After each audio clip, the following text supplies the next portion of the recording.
नमस्कार. आज इथे मी मिरची पकोडा बनवणार आहे. हिरव्या मिरच्या मी इथे घेतलेल्या आहे आणि त्याच भाज्यासाठी वापरतात. त्या चांगल्या स्वच्छ 2 पाण्याने धुवून घ्यायच्या आहेत आणि त्याचे 2 तुकडे करून आणि मध्ये चिरा पाडायचे आहेत. अशा प्रकारे सगळ्या करून घ्यायच्या आणि तेल तापायला जे आपण ठेवतो त्यात सगळ्या मिरच्या तळून घ्यायच्या आहेत.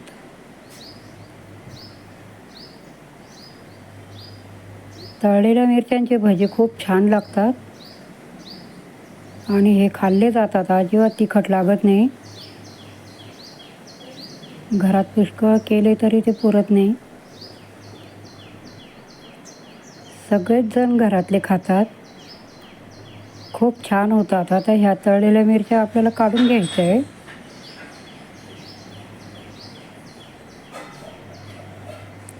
सगळ्या मिरच्या अशा प्रकारे काढून घ्यायच्या आणि त्याच्यावर थोडं मीठ टाकायचं. गरम असतानाच मीठ टाकायचं.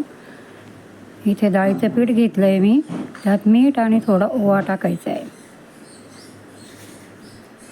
आणि थोडं थोडं पाणी टाकून आणि भिजवून घ्यायचं आहे.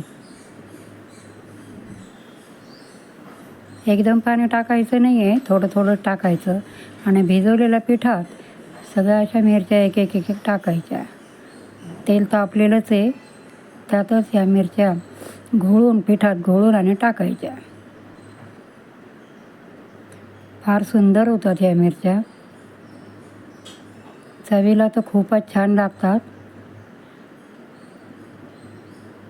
आमच्याकडे तर भरपूर करतात. सगळ्यांना आवडतात.